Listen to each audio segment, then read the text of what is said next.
Greetings. It is Thursday, May 14th. It is like 9 p.m. and I just got home. I actually got home almost an hour ago, but then I took Trinity, who's sitting behind me, out for her walk because I ended up having to work again. These last minute assignments that keep filling up my schedule. I'm not complaining. I love working. So this week will have turned out, and I've got 2 more assignments tomorrow that just landed in my lap. So this will have been like a regular work week for me, so which is good. Part of it is I managed to drum up some extra business for myself. I ended up doing a Houston Independent School District Zoom type translation job about a week or almost 2 weeks ago, and the lady loved me. And she's like, I got to tell everybody else to use you and to request you. So they've been doing that, which is good.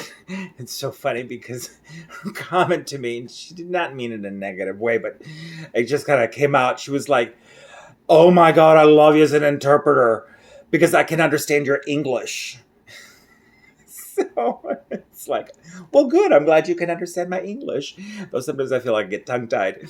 But, I grew up in Mexico, so I speak Spanish like a native Mexican. But because my mother is American, she was an English teacher, I learned to speak English at the same time as I learned how to speak Spanish. So I speak Spanish like a Mexican. I speak English like an American. And I get that a lot of people who speak Spanish, when they here in Texas hear me speak Spanish, they're like, they didn't just teach you Spanish. They taught you to speak Spanish with a Mexican accent from the region of El Bajío, which is the part of Mexico I'm from. And of course, then I say, well, I'm from El Bajío. And they go, no, you're too white. And it's like, well, actually, in that part of Mexico, being this white wasn't common, but it wasn't that uncommon either, because Mexicans come in every flavor, every skin tone too. Anyway, but because my mother's American, I sound like an American. So when I speak Spanish, I sound like a Mexican. So I guess that she likes the fact that she could understand me. And honestly, part of it is because we're doing telecommunications, and sometimes the communications are being done through the computer, or the voice work is done through the computer instead of like live.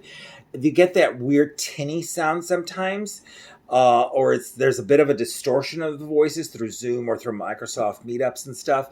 So I guess having a really clear pronunciation helps. So it works in my favor, and thanks to her, she's recommended me to a whole bunch of other people who are now requesting me. And what's great is these are Zoom meetings, so I'm getting to do those from home instead of having to go to locations.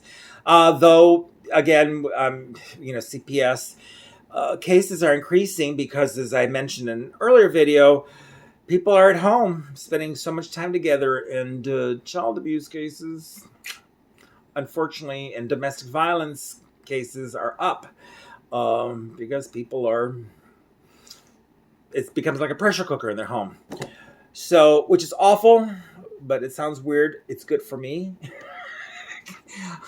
Not that I'm glad that people are beating each other up, but you know what I mean. It's like, well, I get caseloads from CPS, so do that. So I get to go meet these people and basically translate and tell them to behave. But anyway, other than that, I was trying to watch the news, and it just is so perplexing.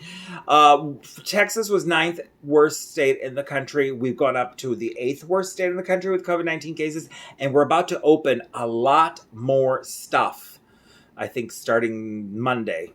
So, more deaths, more hospitalizations, more cases. We have not really plateaued. We are not going down, and we're opening more. We are seeing the highest numbers, but as I said before, we're expendable. And this is just the reality we have to live with. And I was talking to my mom, and she was telling me, it's like, for her, it's very strange too. And I said, yes, this is a point in history we're going to look back on and realize what poor decisions were made, especially like at the beginning of the whole thing where, it was so downplayed by the president for that whole month that it'll be over by April, and here we're May and going to be going into June. It'll go away once the weather warms up. We're having increases, and the weather is definitely warm in Dallas now and sunny. But we'll look back on this like the period of time of McCarthyism, Watergate, even during the Roosevelt administration with the internment of the Japanese, the Tuskegee Airmen, stuff that we've done in this country that was really bad. Um, and that it was government decisions that inflicted pain. I mean, obviously the Jim Crow laws and all the racism and racist laws and unintended racist laws, where they were like trying to do good, but at the same time was really targeting African Americans or, Hispanics or Asians. So we're going to look back at this in history and be ashamed about what this country was doing. Sad reality, but I'm not going to dwell on gloom. I'm going to dwell on the fact that I'm actually working again. And it looks like next week my calendar is starting to fill up. So this may continue. So I'm not going to be feeling the financial pinch in about a month when I start getting these paychecks in. Anyway, that is my news. Please like, subscribe, ring the notification bell if you want to be notified every time these videos go up. And I hope you have a wonderful evening. And if you watch this in the morning or in the afternoon tomorrow, have a good morning or good afternoon, and we'll talk again. No!